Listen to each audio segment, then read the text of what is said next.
مدرسہ محمدیہ مسئلہ کے ایک طالب علم حافظ شفیع الرحمان ساجد محمدی، آپ شاعری بھی کرتے ہیں، الحمدللہ ماشاء اللہ بہترین خطیب بھی ہیں، اور اس وقت طالب علم بہت جذبہ ہے آپ کے اندر، کئی پروگراموں میں آپ نے شرکت کی ہے الحمدللہ۔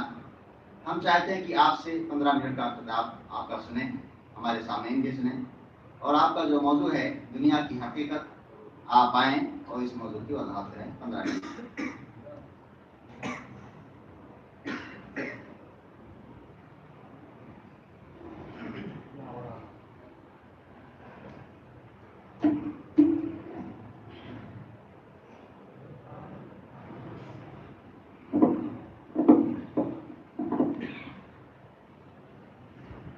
السلام علیکم ورحمۃ اللہ وبرکاتہ۔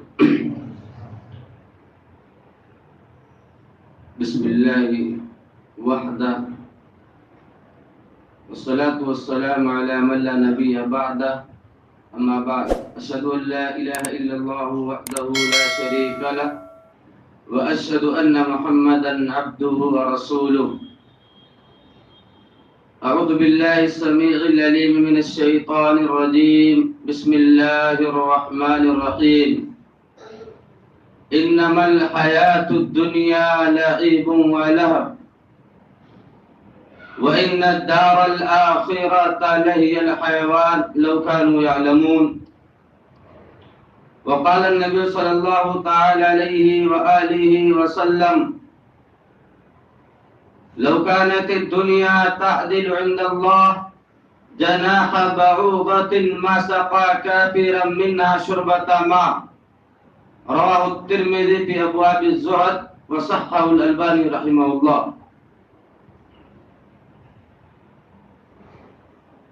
استاد محترم، معزز علماء کرام، مہمانان اعظام، آج کے اس ماہانہ اجتماع میں آپ کے سامنے جو باتیں پیش کی جانے والی ہیں وہ ہے دنیا کی حقیقت، کہ آج ہم اور آپ دنیا کمانے کی خاطر، دنیا کو لینے کے لیے اپنے رب کو ناراض کر بیٹھے ہیں۔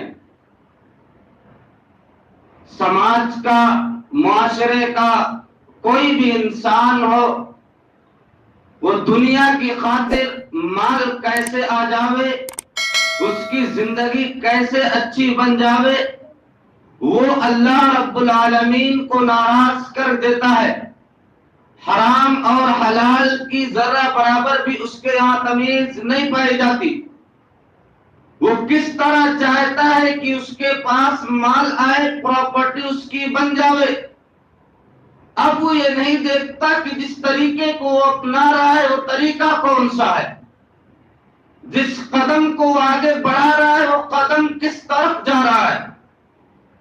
یہ دنیا کو کمانے کی خاطر انسان اپنے رب کو ناراض کر رہا ہے، جبکہ انسان کو اس دنیا کی حقیقت معلوم ہونی چاہیے۔ رب العالمین کے نبی جناب محمد رسول اللہ صلی اللہ علیہ وسلم نے اس دنیا کی حقیقت کو واضح کرتے ہوئے فرمایا: لو كانت الدنيا تعدل عند الله جناح بعوضة ما سقى كافرا منها شربة ماء۔ اللہ کے نبی صلی اللہ علیہ وسلم نے فرمایا، اگر اس دنیا کی حقیقت اللہ رب العالمین کے یہاں مچھر کے پر کے بھی مانند اور اس کے برابر ہوتی تو اللہ تبارک و تعالی کافر کو ایک گھوٹ پانی نہ پلاتا۔ یعنی اللہ تبارک و تعالی کے نزدیک اس دنیا کی حقیقت مچھر کے پر کے مانند بھی نہیں ہے۔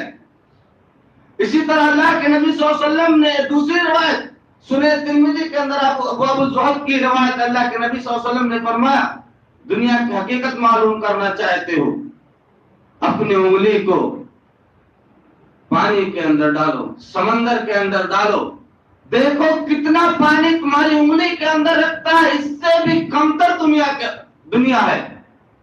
اسی طرح سنن ترمذی کی ایک اور روایت ابواب الزہد کی، علامہ البانی نے اسے صحیح کہا، اللہ کے نبی صلی اللہ علیہ وسلم گزر رہے تھے، الصخلۃ المیتہ کا روایت کے اندر الفاظ ہیں، آپ صلی اللہ علیہ وسلم مردار بکری کے پاس سے گزرے، آپ صلی اللہ علیہ وسلم نے صحابہ کرام سے فرمایا، اے میرے اصحابہ، اے میرے دوستو، بتاؤ کیا تم اسے خریدو گے؟ صحابہ کرام نے فرمایا، اے اللہ کے نبی صلی اللہ علیہ وسلم، اس کو اس کے گھر والے نے پھینک دیا ہے تو آج اس کو ہم پھر بھی نہیں خریدنے والے۔ اللہ کے نبی صلی اللہ علیہ وسلم نے فرمایا، وَإِنَّ الدُّنْيَا أَهْوَنُ عَلَى اللَّهِ، دنیا اللہ تبارک و تعالی کے نزدیک اس سے بھی کمتر ہے، اور اسی دنیا کو کمانے کی خاطر ہم اور آپ لوگ اللہ رب العالمین کو ناراض کر رہے ہیں۔ اللہ تبارک و تعالی نے قرآن مقدس کے اندر اس دنیا کی حقیقت کو واضح کرتے ہوئے فرمایا، انما الحیات الدنیا لعب ولہو، اے لوگوں دنیا کھیل اور تماشا ہے، یقیناً یہ دنیا بالکل کھیل اور تماشا ہے۔ بتاؤ، ہمارے دوست بھی موجود ہے یہاں، نوجوان دوست بھی موجود ہے، کرکٹ کھیلتے ہیں کہ نہیں؟ کرکٹ کھیلتے ہیں۔ بچہ کوئی کھیل کھیلتا ہے تو بتاؤ کیا اس کھیل کا اینڈ اختتام نہیں ہوتا ہے؟ کرکٹ کھیلتا ہے، صبح سے کھیلتا ہے، لیکن شام میں تو بند کرنا پڑے گا۔ اسی طرح دنیا کی حقیقت ہے، اسی طرح دنیا ہے، یہ کھیل اور تماشا ہے، کچھ دن گزار لو اس کے اندر، اس کے بعد تمہیں تو جانا ہی۔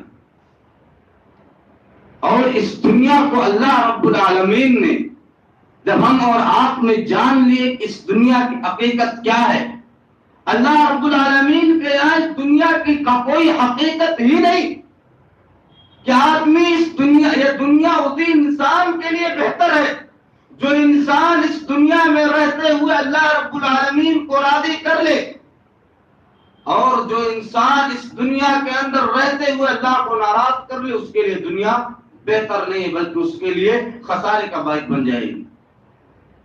اللہ کے نبی صلی اللہ علیہ وسلم نے حضرت عبداللہ ابن عمر رضی اللہ تعالی عنہما کے ہاتھوں کے کندھے پر ہاتھ رکھا، علی منکبہ کا لفظ ہے، فرمایا کن فی الدنیا کأنک غریب، اس دنیا کے اندر اس طرح رہو، کس طرح رہنا ہے دنیا کے اندر؟ ایک مسافر کی طرح رہو، ایک اجنبی آدمی کی طرح رہو جس کا کوئی ٹھکانہ نہیں ہوتا ہے۔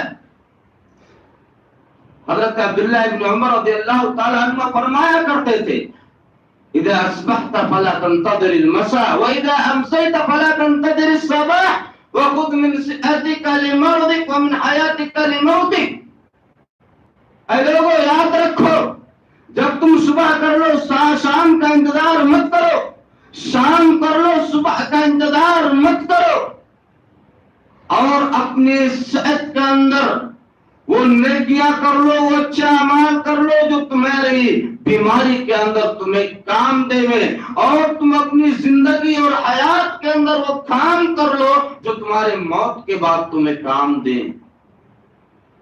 اسی لیے حضرت عمر بن عبدالعزیز رحمۃ اللہ علیہ فرماتے تھے، ان الدنیا لا تسر بقدر ما تضر تسر قلیلا وتحزن طویلا، اے لوگوں یہ دنیا تمہیں زیادہ کچھ نہیں کر سکتی، ان الدنیا لا تسر بقدر ما تضر، دنیا تمہیں جتنا نقصان پہنچائے گی اس سے زیادہ کچھ نہیں رکھ سکتی ہے، تسر قلیلا، تھوڑے سے لمحے، تھوڑے سے وقت کے لیے تمہیں خوش کر سکتی ہے، لیکن یاد رکھنا وتحزن طویلا، اور ایک لمبے وقت تک کے لیے تمہیں رسوا کر دے گی، غمزدہ کر دے گی، پریشانی میں مبتلا کر دے گی۔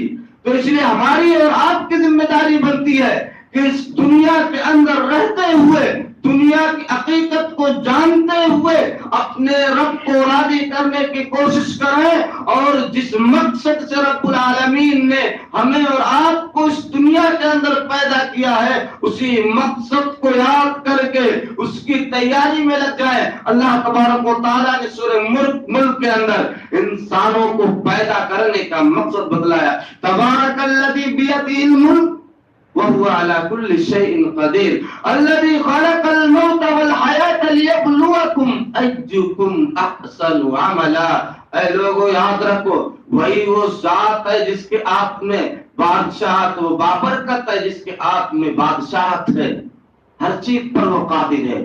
موت کو اسی نے پیدا کیا, حیات کو اسی نے پیدا کیا. ہمیں اور آپ کو اللہ رب العالمین نے پیدا کیا. پیدا کرنے کے بعد بتلایا کہ لوگوں پیدا تو کر دیا, لیبلوکم ایتکم احسن عملا, تم میں سے بہتر انسان کون ہے یہ میں پرکھوں, جانچ لوں. اور تو اللہ تبارک و تعالیٰ نے فرمایا تم کو پیدا کیا, پیدا کرنے کے بعد اب تمہارے میں سے یہ دیکھنا ہے کہ کون سا انسان سب سے بہتر عمل کر کے آنے والا ہے. تو اس لیے ہمیں اور آپ کو سب سے بہتر عمل کرنے کی کوشش کرنی چاہیے.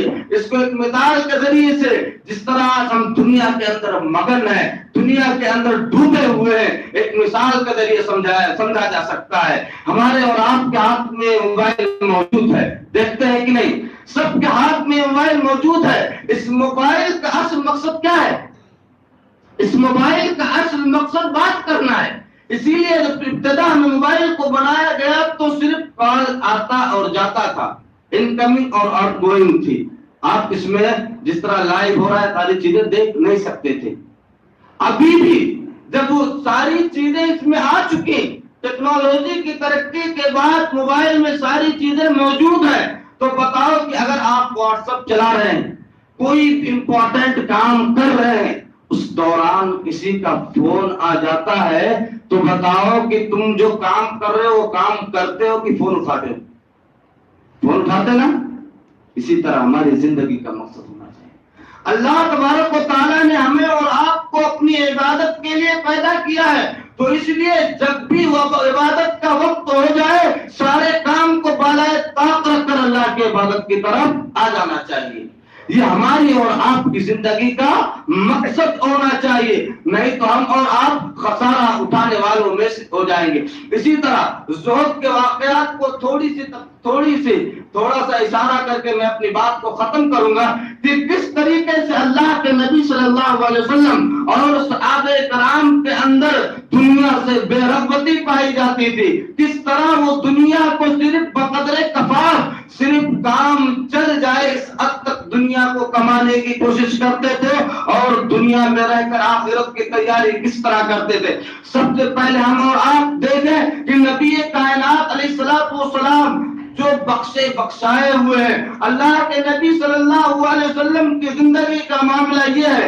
آپ صلی اللہ علیہ وسلم فرماتے ہیں انی لاستغفر اللہ فی اليوم 70 مرہ, وفی روایت اخرى انی لاستغفر اللہ 100 مرہ. اللہ کے نبی صلی اللہ علیہ وسلم نے فرمایا اے لوگوں میں بخشایا ہوا ہوں. اللہ تبارک و تعالیٰ نے سارے اگلے اور پچھلے تمام گناہ ہمارے معاف فرما دیے, لیکن میں اپنے رب سے دن کے اندر, مہینے اور سال کے اندر نہیں, بلکہ اللہ رب العالمین کے نبی فرماتے ہیں صرف دن کے اندر میں اللہ تبارک و تعالیٰ سے 70 اور 100 بار استغفار کرتا ہوں. اسی طریقے سے حضرت ابوبکر صدیق رضی اللہ تعالیٰ عنہ کو ہم اور آپ جانتے ہیں, مناقب و فضائل بتانے کا وقت نہیں ہے. ان کے زندگی کے آخری لمحے کو دیکھو, کس طرح وہ اللہ تبارک و تعالیٰ کے خوف کھاتے ہیں, اپنی زندگی پر کس طرح ندامت کرتے ہیں, کس طرح شرم کھاتے ہیں, اور اللہ کے یہاں احساس جواب دہی کس طرح پائی جاتی ہے. کہتے ہیں کیف حالی یا الہی لیس لی خیر العمل سوء اعمال کثیر بعد طاعت قلیل. اے رب العالمین میرا معاملہ کیا ہوگا, میرے ساتھ کیا ہونے والا ہے؟ اے اللہ میرے پاس نیک اعمال تو ہو ہی نہیں ہے, برے اعمال کا ایک لمبا رجسٹر دفتر بھرا ہوا ہے, اور نیک اعمال تو اللہ ہے ہی نہیں ہے. اسی طریقے سے حضرت عمر بن خطاب رضی اللہ تعالی عنہ موت کے اپنے آخری وقت میں ہے, اپنی زندگی کے آخری وقت میں ہے, کس طرح احساس جواب دہی پائی جاتی تھی. اپنے بیٹے کے ران پر اور پیر پر اپنے سر کو رکھے ہوئے ہیں, اور کہتے ہیں اس چیز کو اگر آپ کو دیکھنا ہو تو سیرت عمر بن خطاب رضی اللہ تعالیٰ عنہ دیکھ لیجئے, جس کو دکتور محمد الصلابی نے لکھا ہے. آخری چیپٹر میں ساری چیزیں موجود ہیں ان کی زندگی کے. حضرت عمر بن خطاب رضی اللہ تعالیٰ عنہ اپنے بیٹے کے پران پر اپنے سر کو رکھے ہوئے کہتے ہیں میرے بیٹے ابن عمر یعنی عبداللہ ابن عمر, میرے سر کو زمین پر رکھ دو, تاکہ ہو سکتا ہے کہ رب العالمین میرے اوپر میری عاجزی کو دیکھ کر، میری بے بسی کو دیکھ کر مجھ کو معاف فرما دے۔ یہی عمر بن خطاب ہے کہ فرماتے تھے لو نادى مناد من السماء انکم داخلون الجنت کل مجمعون۔ اے لوگو اب یاد رکھو، اے لوگو سن لو، عمر بن خطاب نے فرمایا اے لوگو ایک منادی دینے والا، ایک اعلان کرنے والا اگر یہ اعلان کرے، یہ آواز لگا دے اے دنیا کے لوگوں تم سب کے سب جنت میں داخل ہونے والے ہو سوائے ایک شخص کے، تم میں یہ خوف کھاؤں گا کہ وہ شخص جسے جنت میں نہیں جانا ہے وہ میں ہوں۔ اور یہی چیز اگر لو نادى مناد من السماء انکم داخلون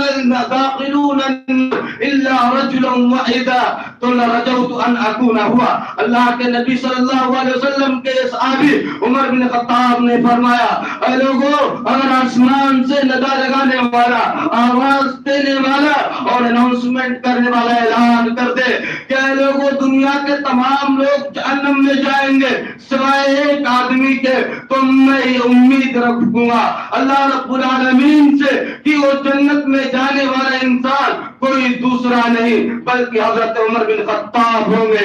تو اس طرح ہمیں اور آپ کو آخرت کی فکر کرنی چاہیے۔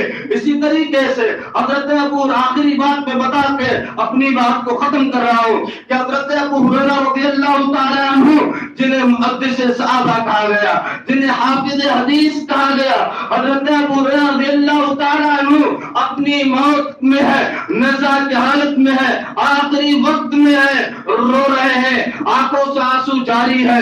لوگ پوچھتے ہیں ابو ہریرہ کیا تم موت کے ڈر سے رو رہے ہو، اللہ کے خوف سے رو رہے ہو، اللہ کے عذاب سے رو رہے ہو کہ تمہیں موت آنے والی ہے؟ ابو ہریرہ رضی اللہ تعالیٰ عنہ نے فرمایا لوگوں میں موت سے نہیں ڈرتا بلکہ ڈرتا تو اس بات سے ہوں کہ راستہ بڑا لمبا ہے، راستہ بڑا طویل ہے، لیکن زیادہ راہ، راستے کا توشہ، راستے کا خرچ بہت کم ہے۔ تو اس طرح ہمیں اور آپ کو چاہیے کہ مختصراً آپ سے یہ کہہ دوں کہ اس دنیا کے اندر رہتے ہوئے اپنے آخرت کی تیاری کرو۔ اس دنیا کو جس لیے اللہ رب العالمین نے ہمیں اور آپ کو دیا ہے، اپنے دنیا کے اندر رہتے ہوئے اپنے رب کو ناراض نہ کرو بلکہ ہر امکان اپنے رب کو راضی کرنے کی کوشش کرو، اور اس دنیا کے اندر رہتے ہوئے